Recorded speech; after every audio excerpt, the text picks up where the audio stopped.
you so much, Dr. Ammous, once again for agreeing to share your expertise on Bitcoin with LAU alumni and friends. This is indeed a very hot topic these days, and we are very lucky to be learning about it from you.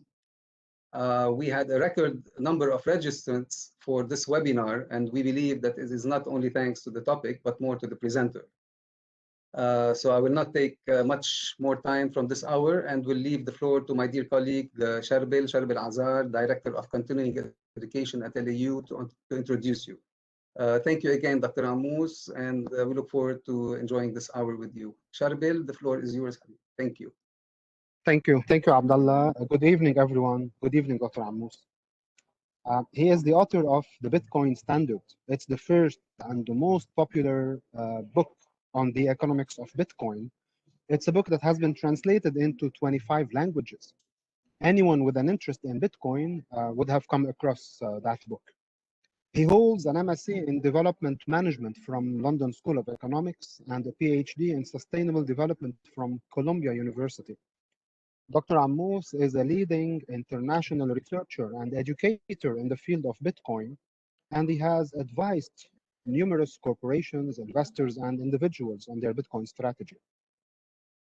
When I first met him, that was back in 2017, I guess, he was still an associate professor of economics at LAU. We were discussing the possibility of introducing a new course on Bitcoin.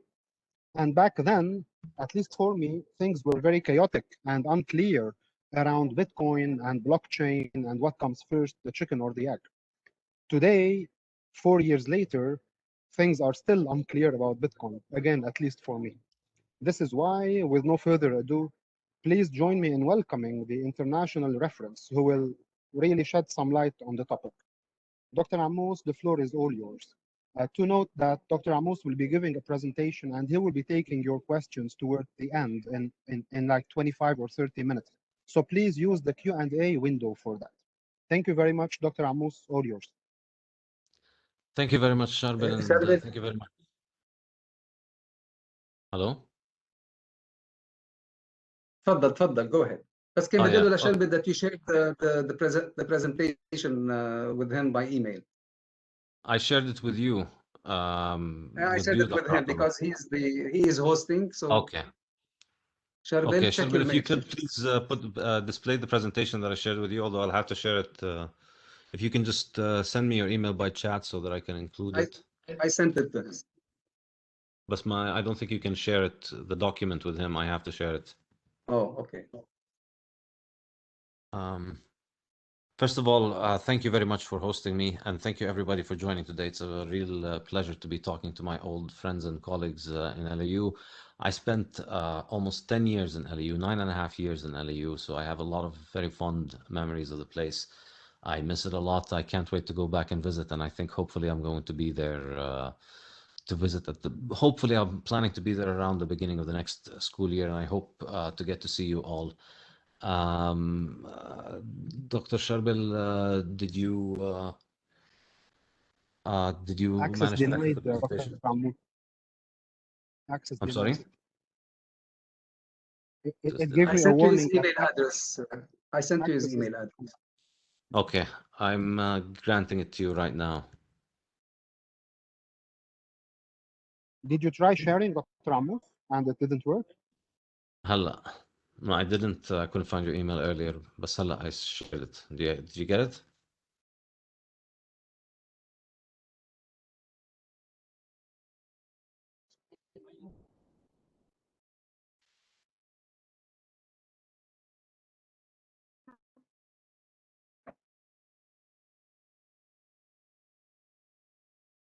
I don't know what seems to be the issue.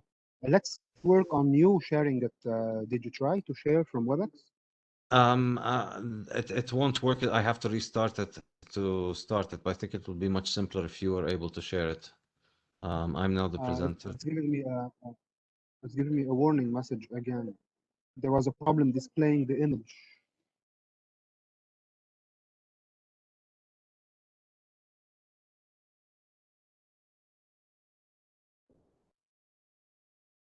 Oh, okay, hang on.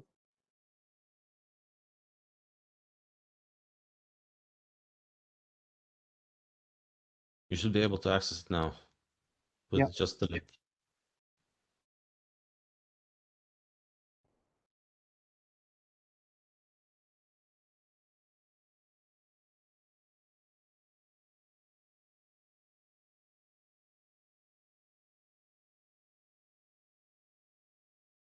آلاء إذا عم تسمعني ما عم بقدر أعمل شير.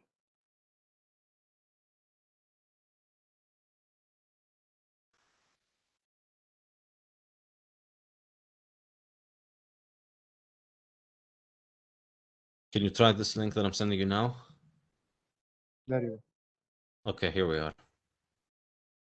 Okay, fantastic. Thank you very much. So I'm going to basically present, if you could please scroll down to the first slide.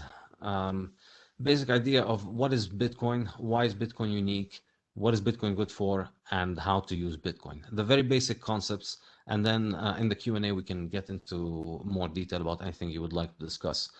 Bitcoin is basically peer-to-peer software that operates a payment network with its own native currency. That's the simple thing. That's a simple way of describing it. If you know peer-to-peer networks like BitTorrent, this is how Bitcoin operates. I urge you to look that up if you're not familiar with the term. It'll help you understand how Bitcoin functions. And it has its own currency. That's the thing about it. It has its own currency. And I think, in my opinion, Bitcoin is important because it has two significant main properties. First one is that it is the hardest money that has ever been invented or discovered. And second is that it's the only working alternative to central banks for international payment settlement. It's the only way that we can settle payments internationally other than central banks. So those two things make it, in my opinion, an extremely unique and very powerful technology that I think is going to continue to have a very big impact on the world economy over the next few years. So the first one, the issue of hard money, I think everybody in Lebanon now understands the difference between hard money and easy money. And it's something that I discuss in my book. You see throughout history, people are always looking for the hardest thing they can find in order to use as money. If you look at all the historical tales we have about things that are money, we see that they are all at the time in which they were used as money, they were all used in a certain way that made them hard to produce. Whatever is hard to produce gets used as money because nobody wants their money to be easy to produce. And so you look at all of these things that have been used as money, you see that they have one thing in common: they are hard to make. So why this is important? Because Bitcoin is the hardest money that we've ever invented. This is what Bitcoin's monetary policy looks like. On the x-axis, we have the years. On the y-axis, we have millions of Bitcoin. And this chart simply shows us the growth in the supply of the Bitcoin. On the left axis is the supply. On the right axis, on the right y-axis is the percent annual growth in the supply of Bitcoin. So this has been programmed in Bitcoin from day one. From day one, Bitcoin runs in this way. In that, I'm sorry, could you please, could you please stay on the Bitcoin chart first? Thank you. So this is how Bitcoin has been programmed. That every year there is a specific number of Bitcoin that we're going to produce, and more or less we hit that number every year. And nobody has been able to change this monetary policy. So in the first 4 years, we were making about 2.25 million Bitcoin per year. In the next 4 years, there was about 1.1 million Bitcoin per year. And in the third 4 years, there was 0.6 million per year. Starting this year, we're at about 0.3 million new Bitcoins per year. So the growth declines with time. So the supply keeps increasing, but at a decreasing rate. And eventually, the supply is going to get to the point of 21 million coins, at which point we stop making more Bitcoins. So there's only going to be 21 million Bitcoins. This is really the most amazing thing about Bitcoin. There's only ever going to be 21 million Bitcoin. And for 12 years now, this system has been running, and nobody has found a way to make it make more Bitcoins. So on the gray line, we see the supply growth rate that is continuously declining every year. We see now initially it was very high because the supply was low, but then over time the supply is declining. Now the annual supply growth rate of Bitcoin's supply is about is less than 2%. So the supply for Bitcoin now grows at around 1.5 to 2% per year. That's it. That's the increase in the supply, and it's only going to decline. Over time, it's only going to decline. It's going to go under 1%, and then it's going to trend toward 0%. So this is unique. We've never had a form of money like this. All the other forms of money that we have, the more that they get used as money, the more people can make more of them. People can make more gold, more silver, more lira, more dollar. And if you look at all other currencies, most national currencies are growing in terms of their supply at around 10-15% per year. The better countries that manage their currencies better are growing at around 5 to 7%. The countries that manage their currencies badly are growing at around 100, 200, 300 in Lebanon. If we can scroll down to the next slide, we'll see how this monetary policy for Bitcoin compares to this monetary policy for Lebanon. This is the Lebanese M0 money supply. So if you see here, around the middle of 2019, something happened in the Lebanese money printers, and it made them start making a lot of liras. There was only 5,000 billion liras in Lebanon at that point. And since then, it's taken off. And basically, I think it's what happened was when the banking bubble began to burst and there was no more new money coming in, they had to print, literally physically print new paper money, and all of that increased money printing is showing up now. We're seeing how much the increase in the money supply has gone up from 5,000 billion to 35,000. So 700% increase in the supply of the Lebanese lira in the last 2 years. During this time, obviously, the lira has lost more than 90% of its value. In the meantime, Bitcoin's supply has increased during this time by about 4% or 5%, something like that. This is how much Bitcoin's supply has increased during that time, in which the lira supply increased by 700%. So naturally, you can see this reflected in the exchange rate between the lira and Bitcoin. So if we scroll down to the next slide, please. So on top of this, this is the monetary aspect, which is how Bitcoin works as money. Now, the other thing is that Bitcoin is an incredibly secure network. And to just give you a quick idea, if you want more details about this, obviously you can find it in my book, and I'm going to provide a link. You can download my book to read about this. So the processing power to secure only 500,000 transactions per day is around 10 million times the processing power of the world's top supercomputer. So the Bitcoin network is the biggest amount of computing power in the world. If you think it can be hacked, I urge you to go ahead and try. It's the most amount of processing power used for anything in the world, the amount of processing power that is behind it. So it's a highly secure network that has not been broken once, and it is completely decentralized, which means if we look at the next slide, please. Bitcoin has no single point of failure, no single piece of critical hardware or infrastructure. It has no single critical individual or organization. Bitcoin basically cannot be stopped. It's a protocol. It's just a computer protocol that's open to anyone who wants it. It's just something that exists out there that anybody can use. And every 10 minutes, it makes a new block of transactions. It has basically never failed to do this. And it has never confirmed a fraudulent transaction. So this is really, I think, an astonishing engineering feat. Whatever you think of the economics on the one side, there's the aspect of that this thing works internationally, allows you to send money all over the world without having to go through central banks. And there are no other alternatives that do this. If we scroll down to the next slide, please. Essentially, Bitcoin is the only working alternative to central banks, and that's the subtitle of my book, and you can read more about why I think that's the case. It's the hardest money that's ever been invented. It's available worldwide for anyone who can receive 2 megabytes of data every 10 minutes. It's purely voluntary. It doesn't need regulation, enforcement, or police. And it's chosen and valued freely on the market. So there's just an open market for Bitcoin. There's nobody who controls it. There's no Bitcoin company. It's just a protocol. Think about it like a game on the internet that has its own currency. But that currency for that game happens to be better than all the currencies of anybody else in the world, because this is the only currency that nobody can find a way to inflate. And so naturally, because nobody can inflate it, it can rise in price. And so more and more people use it. And I think the most useful thing that it is useful for is to be used as a store of value. Basically, I think an important insight that I think about Bitcoin is that Bitcoin is the only thing that's truly scarce. There's only going to be 21 million Bitcoin. Everything else we can make more of. But two things you can't make more of: your time and Bitcoin. Those are really the only two things that cannot be increased indefinitely. You can't make more of them. So money effectively is how we store the value of our time. And Bitcoin, in my mind, is naturally just the best way of storing value over time. And I think it's proven itself. Now it's been working for 12 years. It's been working excellently for 12 years. If you look, you want to scroll down, please.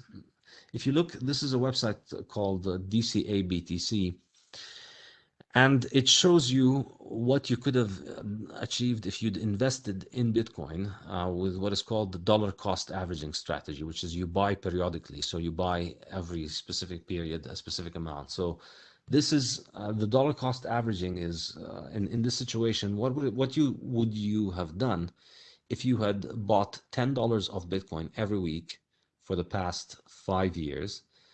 If you look at it, you see $10 of Bitcoin every week for the past 5 years, it would have been a total invested of $2,600. But today it would be worth $30,500.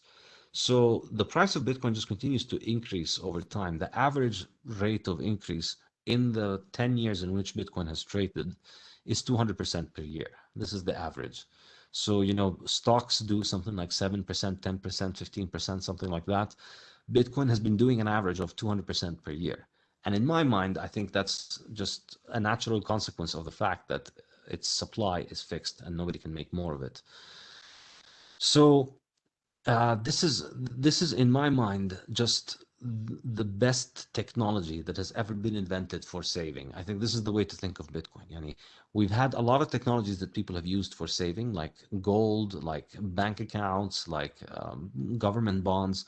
We've used a lot of things over time, but I think nothing is better than Bitcoin, because Bitcoin is able to handle an infinite amount of saving without the supply having to go up, because people can just buy more of it. So the price continues to go up because it is the best technology we have for doing money. This is what I really think about it. It's the most advanced form of money that we've ever seen. So it works great as a saving. And so effectively, Bitcoin is a technological and apolitical solution to the problems of international value transfer and saving. If you want to send money across international borders, it's not possible to do it except through entities legalized and registered with your central bank. And that is, as I'm sure you can see in Lebanon, this is really the root of the problem. This is why you can't, a lot of productive people in Lebanon can't just use the currency they like in order to work, because you can't build a monetary system and a central banking system except with the central bank and except with the currency of the central bank. So Bitcoin is an alternative. It's a free market in money. It's a free market in savings. It's a free market in capital and a free market in investment, basically. It's a full alternative to central bank. It replaces central bank's function in terms of providing the money and in terms of regulating the banking sector. And it replaces its function for sending money abroad. And I think, for a place like Lebanon, I think people who use Bitcoin there benefit enormously from it. I think there's one more slide, two more. So finally, how to use Bitcoin. I think one thing that I'll say is this: when you start trying to think about whether you want to use Bitcoin or not, or how to use it, don't think about this as being a new app that you're downloading for your phone, and if it's boring that you're not going to use it. This is not something that's optimized for your user experience. Don't think about this as a toy. This is not a fun app that you're downloading from the internet to play with. Think about it as important technology. You know, this is like the gas or the electricity in your house. This is something that you need to do properly, and you need to understand how to do it. You want to have water, you want to have electricity, you want to have gas. You need to figure out how to use it. And Bitcoin is like that. It's an important technology to understand. It's not very difficult to understand. It's very possible for somebody to understand how to use it with a few hours of research. But it requires a few hours of research in order to know what you're doing, because you're using money online. And if you don't know what you're doing, you could very easily lose it. But if you know what you're doing, you can very easily secure it. And it's pretty simple. The basics of how it works are pretty simple. I think, you know, the key thing to keep in mind is that you have a Bitcoin address and a private key. This is basically, those are the really two most important properties, most important aspects of the user experience of Bitcoin. You get a private key and you get a Bitcoin address. The Bitcoin address is like your email address. This is something that you give to people so that people can send you emails or money. So if you give me your email address, I can send you an email. If you give me your Bitcoin address, I can send you Bitcoins. But in order for you to access those Bitcoins, in order for you to be able to send those Bitcoins, you need to have the private key, which is like the password to your email account. So think about Bitcoin basically as being like email for your money. It's just email for money, and there's an address and there's a private key. The challenge for Bitcoin is to be able to keep your private keys safe. That's the most important thing to understand. And the way to do that, please scroll down to page 14, the final. Yeah, so the last slide is, there's a couple of websites that I recommend to get you started. Start using bitcoin.com and bitcoin/intro.com. You could spend half an hour and get a very good idea about what it is that you need to do in order to start receiving and using Bitcoin. And you can also download my book. I'm going to be posting it to my website, saifedean.com/LAU. I'm going to make a web page specifically for this so that you guys can download my book. It's available. I can put it there in Arabic and in English. So feel free to read it. And please feel free to spread it around as much as you can. I don't... those of you who have taken a class with me will remember I always said I don't really believe in intellectual property laws. I don't think they make sense. I think knowledge is meant to be shared, and I don't think people should withhold knowledge. So I'm always happy to give my book away to everybody. So please feel free to share my book. You'll find it at this website. It should be up now. If it's not up now, check again in an hour or two. It'll be up, I promise. You'll find a couple of links and the books in Arabic and English. Thank you.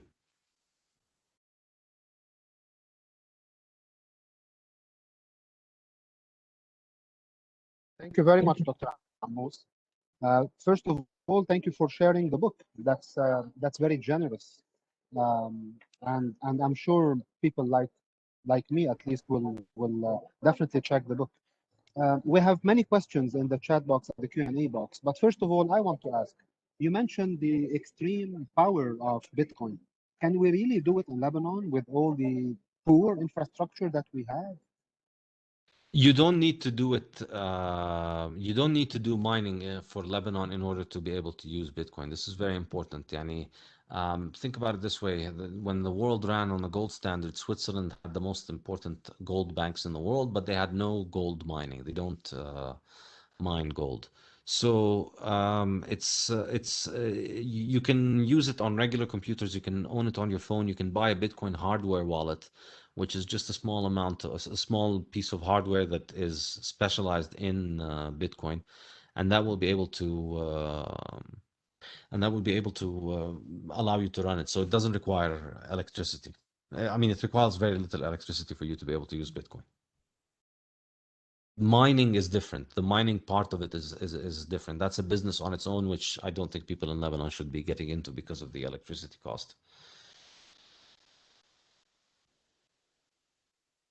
Okay, should I go and start going through the questions in the Q&A? Please do, please do. Yes, okay, so Sama is asking, why can't we make more Bitcoins? Why is the amount limited to 21 million Bitcoins? So there's a detailed explanation of that in my book, and unfortunately it's kind of hard to get into the details of how it works, but I urge you to study and look into it. And I guess, I urge you as a homework to try and think about how you can do that yourself, make more Bitcoins than 21 billion Bitcoins and see if that works for you. The short answer to try and summarize it is that the way that Bitcoin works is that this is a set of rules that are opt-in only. You can't change them. You can opt into them or you can opt out.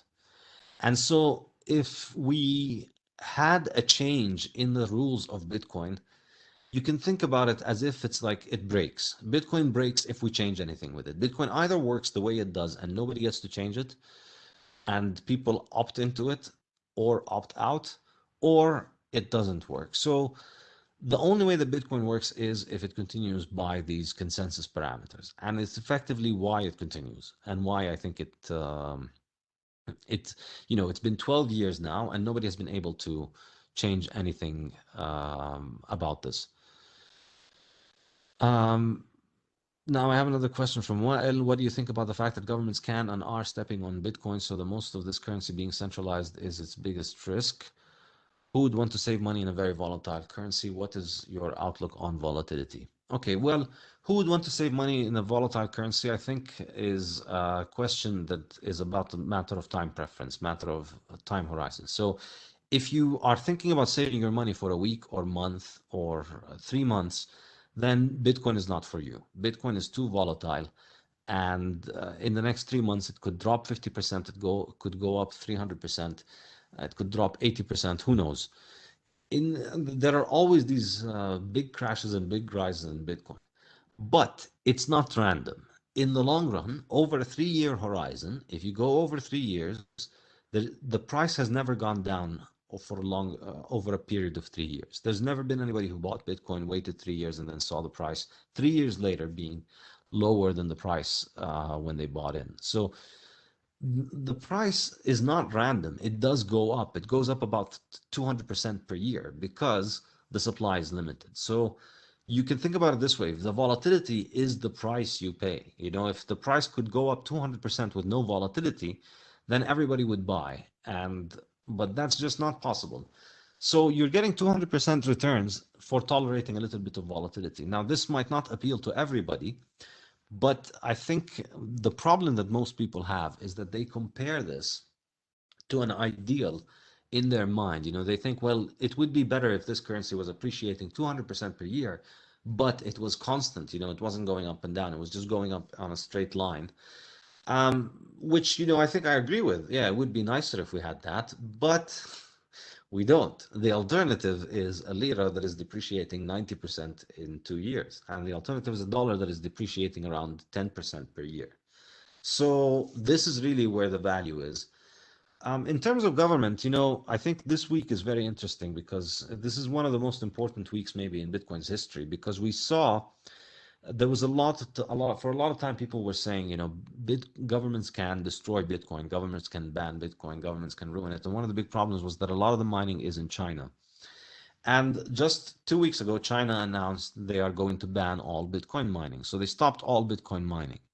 And what happens? Bitcoin continues to operate, Bitcoin continues to work, and the network continues to function. So it's I think Bitcoin is much more resilient than people give it credit for. And I'd urge you to look into it with more detail. And I think you'll find there's a lot more resiliency there than you give it credit for.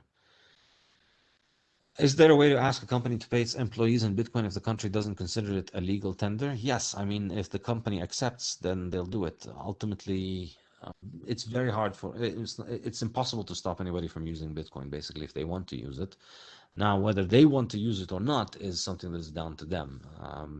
It's possible for many companies to use it. And in many parts of the world, major companies are using it. In major American and European countries, companies are using it. And also in Salvador, they've already declared it legal tender. So it's already the foreign currency of El Salvador. How does Bitcoin compare to other cryptos such as Ethereum, Chia, Helium, and Internet Computer?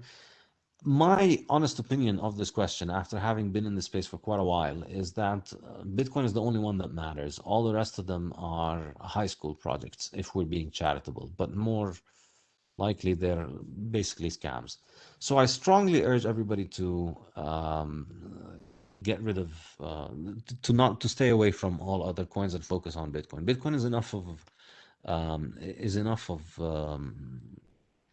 is enough risk and enough knowledge and enough studying. I don't think really there's room for studying much else, and I don't see the value in all the others. I think they're also, the problem that they have is that unlike Bitcoin, you know, the way that Bitcoin works is that nobody controls it. The way that the others work is that somebody controls them, and that makes them, I think, very risky. All right, so how do we register in Lebanon and how do we deal with buying and selling? In Lebanon, there are no licensed businesses. And I think, you know, given what happened in the last couple of years, we can see why the central bank was very hostile to Lebanon, to Bitcoin, because it would have been an incredibly convenient place for people to escape the central banks and save their savings over the last few years. But unfortunately, that's, you know, it wasn't much the case. But still, you can't kill Bitcoin. So you can still buy it. There are individuals that you can buy from in Lebanon. There are a lot of brokers. There's a webpage called bitcoinduliban.org. I'll add it to the LAU page that I set up.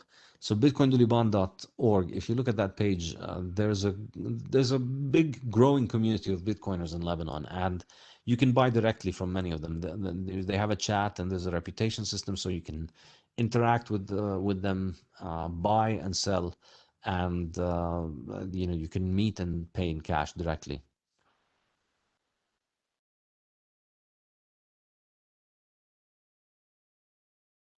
All right. What do you think of environmental issues related to Bitcoin? I read that Bitcoin will replace the fiat currency in the world. We need 14 times the electricity power. Bitcoin consumes a lot of electricity. There's no question about it. But I think that people miss two very important points, which is that Bitcoin mining is extremely, extremely competitive, and therefore it's only done with the cheapest forms of energy. So nobody's mining Bitcoin in Lebanon because Bitcoin has very expensive energy. People are mining Bitcoin next to giant hydro dams that have excess capacity, that don't have anywhere to sell that capacity, and they will sell it to Bitcoin miners at 2 cents per kilowatt hour or 3 cents per kilowatt hour, which is a very low price. So only in places that have 24-hour reliable, very cheap energy is Bitcoin mining happening. So people are really freaking out over something that doesn't matter much. And most of Bitcoin mining is waste energy, and a lot of it is hydroelectric energy. And I think the most important thing to keep in mind is that, you know, the reason that we use the washing machine is that it consumes electricity instead of consuming human time. The reason we use a car is that it consumes fuel instead of consuming your feet. All of the technologies that we come to love manage to give us the things that we want because they consume a lot of energy. And so, you know, Bitcoin consumes a lot of energy because it's worth it, because it's a better money than government money. And you know, look at a place like Lebanon. You know, if people were using a hard money like Bitcoin, think about all of the things that happened over the last couple of years. Life would be very different. Wouldn't that be worth spending electricity on? Of course, you know, part of the problem is because government controls the currency in Lebanon, they can control the electricity. So it's just a complete system where they are able to print money and they are able to monopolize electricity. And Bitcoin breaks that monopoly. Bitcoin allows you to sell your energy anywhere you are. So if you have spare energy in Lebanon, you don't have to sell it to the grid.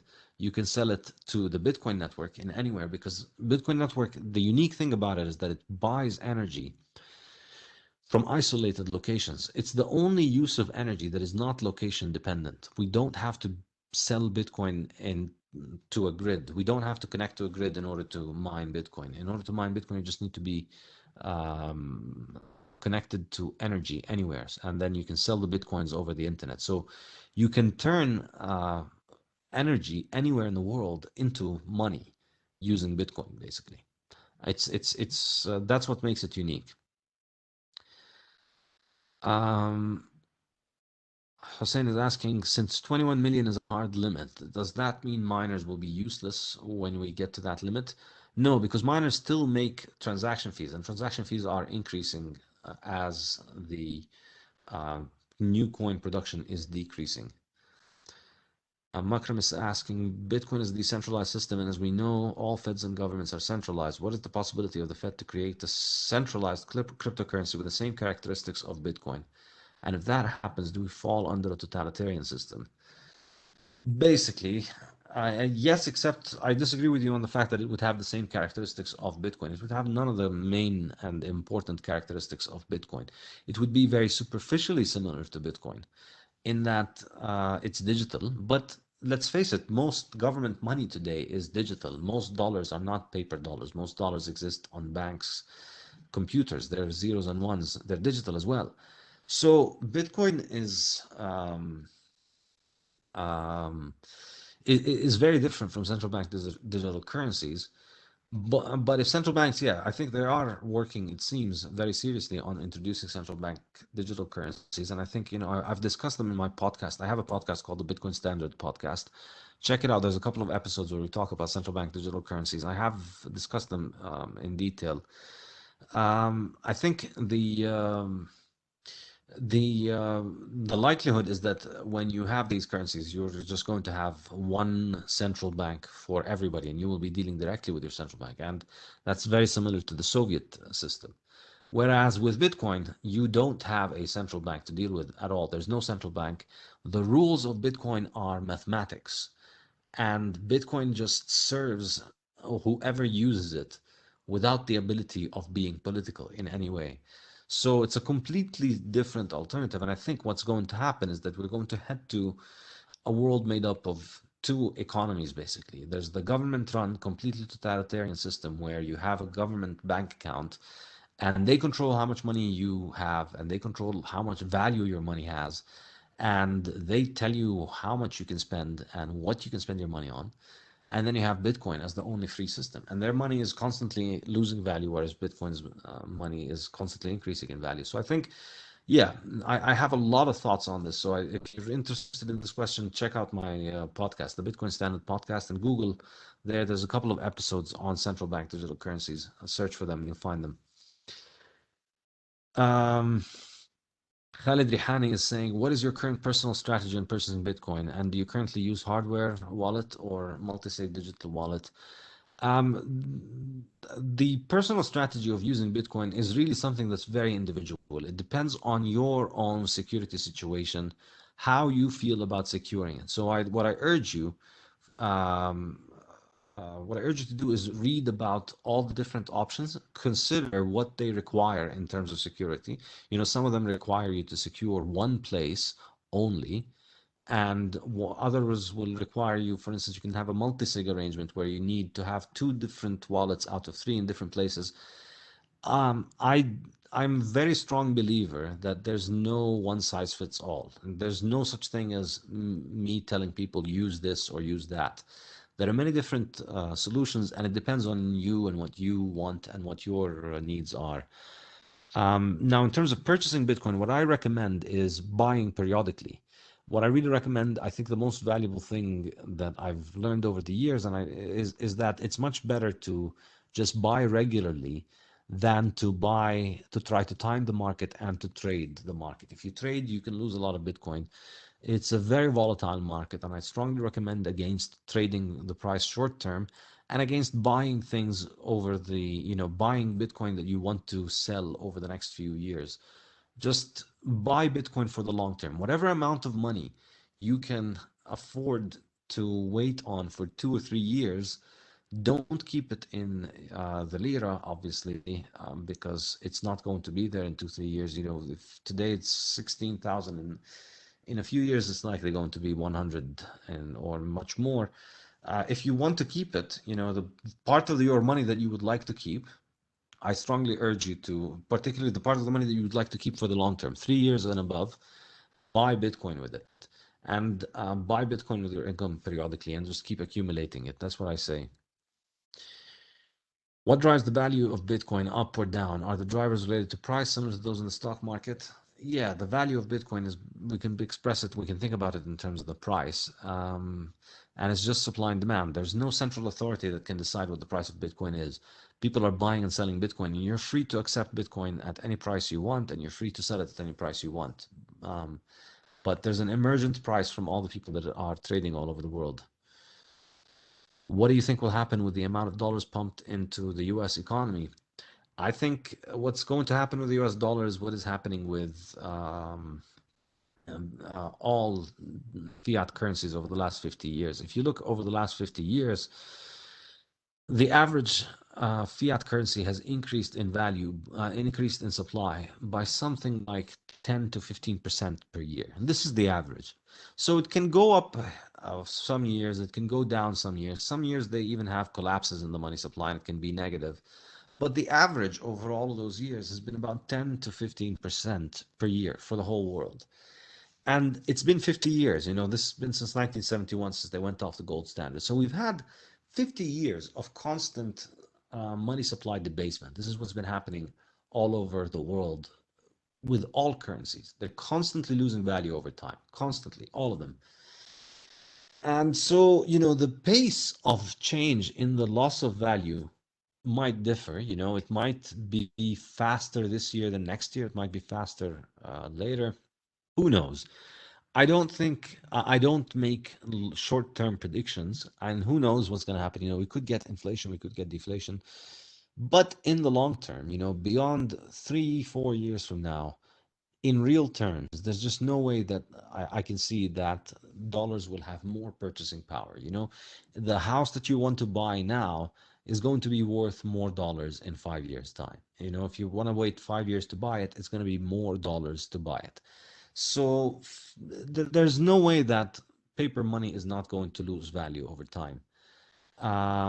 So in that sense, I think it's basically going to be very likely to continue to appreciate in value over time, whereas national currencies continue to lose value over time. In terms of other coins, I'm getting several questions on other coins, and as I told you, honestly, I really don't like to discuss them because it's free advertisement for them, and I don't think I strongly recommend people stay away from them. So I'm not going to spend more time on them. Ruba is saying, you said that no fraud so far has been confirmed. However, we keep hearing about fraud transactions. How to avoid becoming a victim and what to look for? Okay, so that's a good question. I think it's important to understand the distinction here between the fraud on the network or theft of coins in the network. The network has no way of verifying your identity. There's no such a thing as, you know, Ruba's coins are under this address, and then if you lose them, you can call customer support and they will restore it to you. You need to think about it as if it's like digital gold. There's no, you need the password in order to have those coins. If you lose the coins, they're gone. If somebody takes your password, they take your coins. So what has happened in the history of Bitcoin is that nobody has been able to change or steal Bitcoin on chain. Nobody has been able to steal Bitcoin from, you know, to compromise Bitcoin itself. But people have been stealing Bitcoin from one another. If you misplace your wallet, somebody gets it, they access it, they can take your information, and they can take your coins.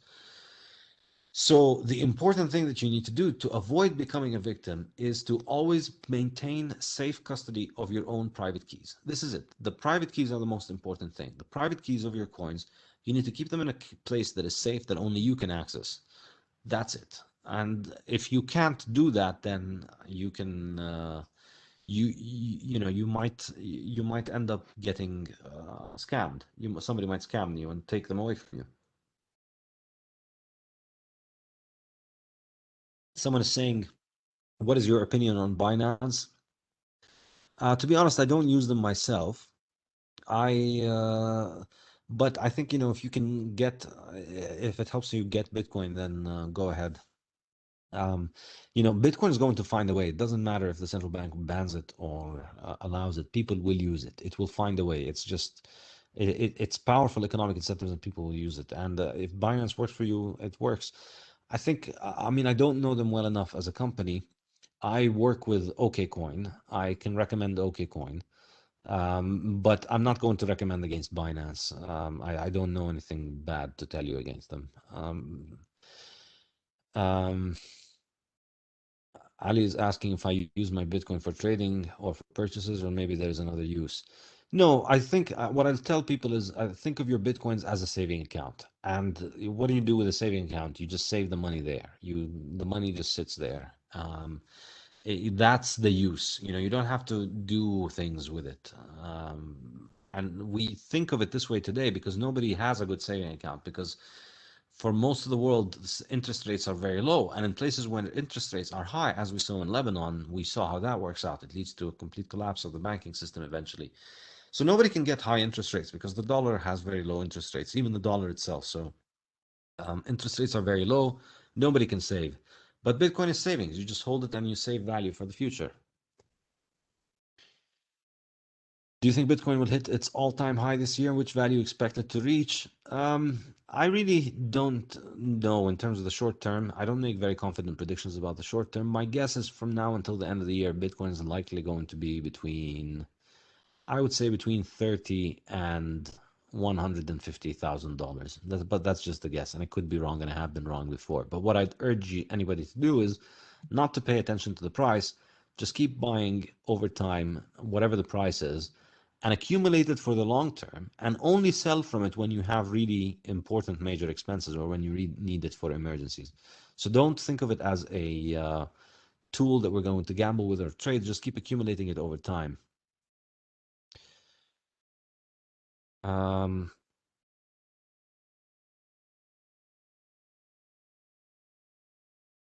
Hussein is saying the value of Bitcoin is based on people assigning value to it. If enough governments ban it, couldn't it lose its value? That's one way of thinking of it, and in a sense, it could happen, and I think it will happen in the short term. We saw now Bitcoin lost about 30% of its value over the last couple of months since China basically banned it. It's lost a lot of its value, and I think the reason is that China banned the miners, and so the miners had to stop operating, and they lost a lot of money, and they had to sell a lot of their Bitcoin in order to make up for their revenues. So, in that sense, you can, yeah, I think there will be short-term fluctuations in price because of government, but in the long term, we've seen it happen in many countries. After governments ban it, what ends up happening is because they ban it, it leads to a lot of attention to it, and then people realize, well, wait, government banned this, but it still works, and even though it still works, even though government banned it, it works, so government can't ban it, so maybe this is something that we should use. And basically, the more that your government wants to ban Bitcoin, the more that you need Bitcoin. And I think Lebanon is an example of this. It turns out the central bank really had good reason for it to ban you from using Bitcoin, because if they had licensed Bitcoin businesses in 2014, 2015, and by 2019, Bitcoin had already gone up, what was it, maybe tenfold in price in the first 3-4 years. A lot of people in Lebanon would have heard about it. And as the Lebanese lira began to collapse in July of 2019, 2 years ago, more and more people would have bought Bitcoin. And, it would have been bad for the lira, but it would have been very good for Lebanese people.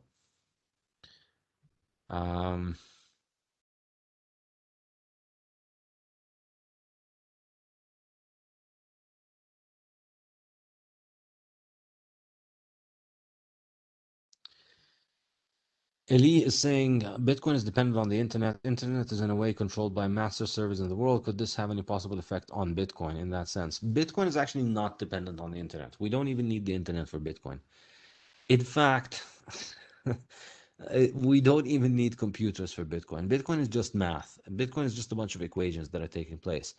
And it is actually possible to run Bitcoin by hand. You don't need a computer to use Bitcoin, but it's going to take you an enormous amount of time.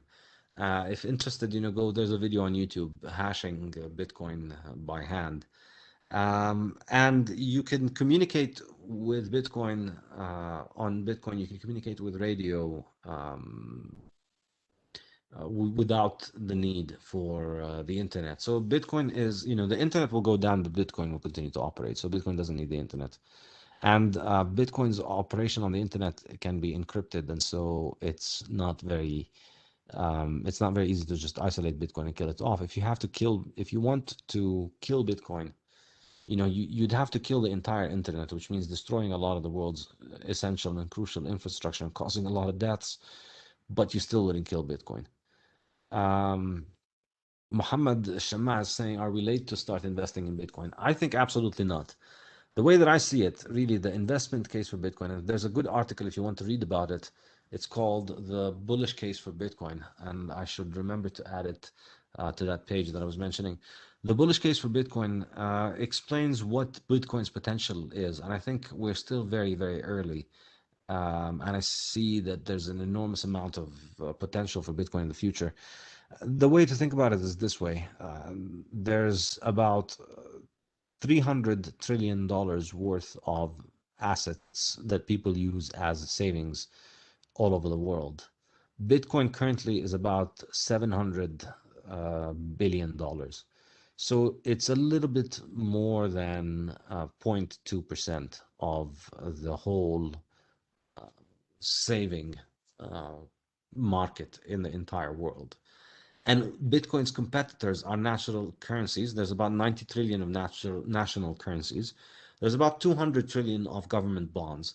So Bitcoin's competitors currently national currencies, as you see, in Lebanon as a great example. All over the world, we have more of these examples and more current countries doing terrible things to their currencies. So the competition is losing 10, 15, 20, or 90% of its value roughly every year, whereas Bitcoin is going up at 200%. And then government bonds are paying negative interest rates, and saving accounts are paying negative interest rates. So all of that money could potentially end up in Bitcoin, and all of that money is going to, one way or the other, end up in Bitcoin, just because if you keep it in national currency, it's going to go to zero eventually, and only the money that stays in Bitcoin is going to remain in the long run. So there's still an enormous amount of saving to be put into Bitcoin. And I think there's only going to be 21 million. I know there's only going to be 21 million. And so more people are going to learn about Bitcoin, and there's only going to be 21 million. So this is still very early. It's very late compared to 5 years ago, but it's very early compared to 5 years from now. 5 years ago, the price was much lower than today. 5 years from now, I think it's going to be much higher than today. So, and I think in 5 years' time, people will still be asking if it's too late, but it won't be.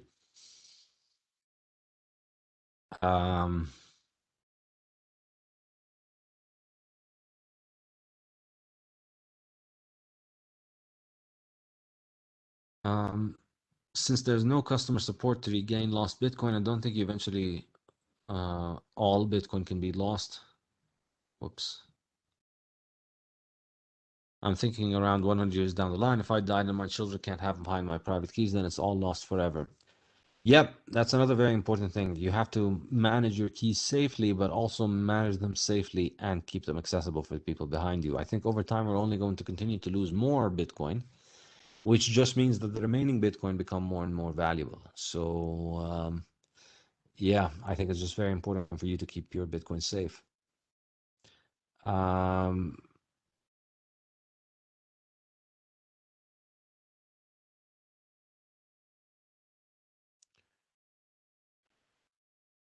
What would it take Lebanon to adopt Bitcoin as its natural currency and reserve? I don't think there's, I don't see much hope in the Lebanese government taking such a step, to be unfortunately honest. I think, place like El Salvador, for instance, the president there, he decided to do this. But I think, we don't need it. This is the thing about Bitcoin, and this is the point that I'd like to desperately get across to people is you don't need the central bank to use Bitcoin. You don't need the central bank to allow you to use Bitcoin. And you need to stop thinking that you need their permission to use Bitcoin, because at this point you need to just realize they're not they're not looking out for what's best for you. And you need to look out for yourself. Only you can look out for yourself, and Bitcoin is your only option to save yourself from the continuing destruction of currency. And I think, the more people realize this in Lebanon, the more it's going to naturally become more liquid in the market, and more people will be using it in more trades. and it doesn't matter what the government says. So it's sad that people still think in this terms of, will the government let us or won't they? And I think it's time to just understand that this thing doesn't need permission. You don't need anybody to give you the permission. You can use it if you have an internet connection, if you have a phone, if you have anything, you can get on the Bitcoin network and start using it. And I think it would be a good thing to do it. All right, let me see. Where are the rest of the questions? Let me just look in the chat.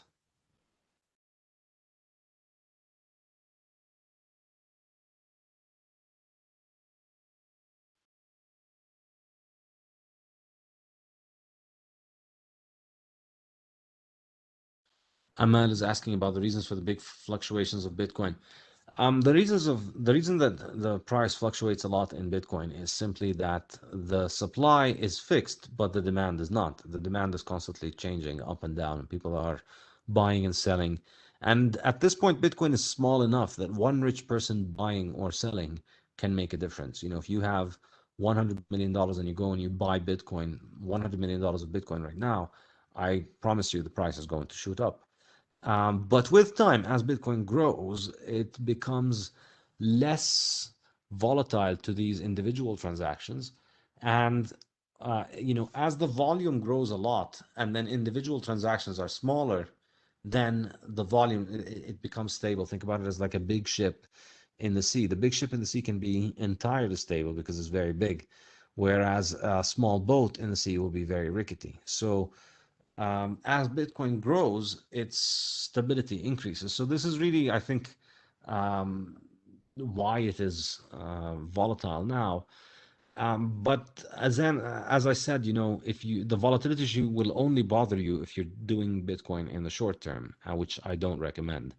You should do Bitcoin for the long term, and in that case, the volatility shouldn't bother you because if it goes down, that means you can buy more, and so you're getting more Bitcoin at a cheaper price. And if it goes up, it means the Bitcoin that you have is going up in value. So if you start accumulating Bitcoin, you don't worry about the price and the volatility. You enjoy it and you embrace it.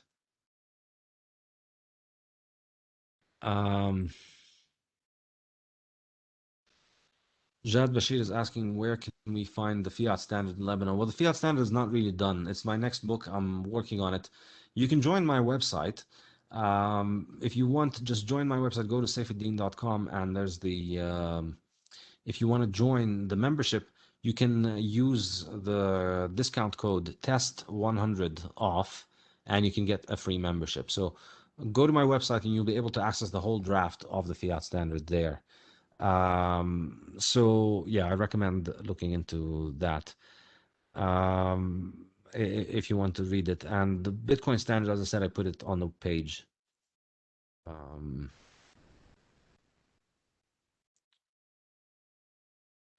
Zain is saying, without regulation, how can it be a store of value? Well, the lira has regulation, and look how that worked out. Basically, government money is the idea that we need government authority in order for money to have value.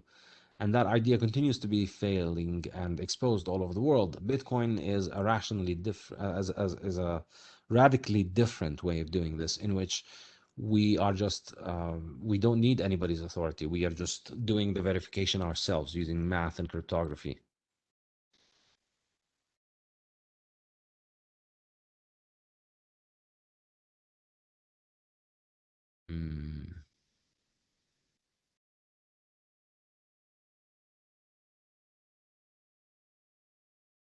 Hanad is asking, what unit of Bitcoin do we trade in? I mean, I heard we can use a fraction of one Bitcoin for some purchases. Yes. So one Bitcoin today is worth about $35,000, $36,000 or so. But it doesn't really matter because each Bitcoin is divided into 100 million Satoshis. These are the smaller units. So the Satoshi is, well, it's a very tiny unit, but it's now bigger than the Lebanese lira. It's about 10 liras, I think. One Satoshi is worth something like 7 liras or something like that. Yeah, I think maybe 7, 10 liras. I forget the numbers.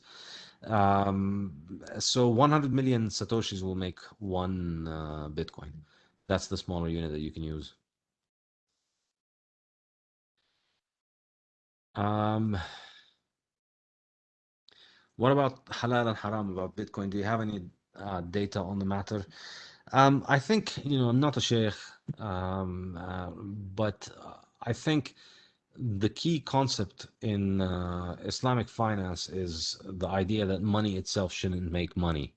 And Bitcoin is the perfect embodiment of this, in that gold is like that. Bitcoin is like gold, but it's digital. It's just gold that is verifiable, that everybody can keep track of on their computers. And in that sense, I think it can naturally play the role of money in an Islamic society.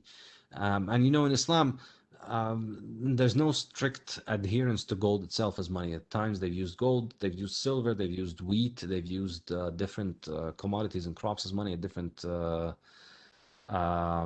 different different things that they've used. And I think Bitcoin. In fact, I had a discussion with a guy in my seminar, in my podcast. Check it out, the Bitcoin Standard podcast, with a guy called Haris Irfan, and he's written a book about Islamic finance. He's from an Islamic finance background. He's a Muslim in Islamic finance, and he's gotten into Bitcoin, and he argues that Bitcoin is the most Sharia compliant money ever invented. It is the form of money that most adheres to the nature of Sharia. And I think I agree. And I had a discussion with him about it. I think it's true because it's money that allows people to have their own value themselves. And unlike gold, it doesn't have the limitations of, I need to use this with the central bank, I need to use this with the government. You can use it without the authority of anybody. So I think it's going to allow people a lot more freedom in the world. And I urge you to join. بصراحة يعني, honestly, there's it's an infinitely superior technology to what we have. I think our time is up. Thank you so much for hosting me, and thank you for all the questions and all the attention. And please feel free to contact me if any of you have any questions. My website has an email, info@saifedean.com. Please feel free to email me anytime about anything. And as I said, I'll have a page up with some of these files for your reference, looking to hopefully help you and find more resources on this. Yeah, thank you. Thank you so much, Dr. Ammous. This was really fantastic. Really appreciate the hour, and we look forward to future webinars with you again. I thank you again on behalf of all the attendees and all the alumni and LAU, of course. And we hope to see you when you're in Lebanon, if you make it in August. So thanks again, and take good care. Thank you very much. Thank you. Have a good day. Thank you all for attending. Thank you, Dr. Ammous. Bye-bye. Bye.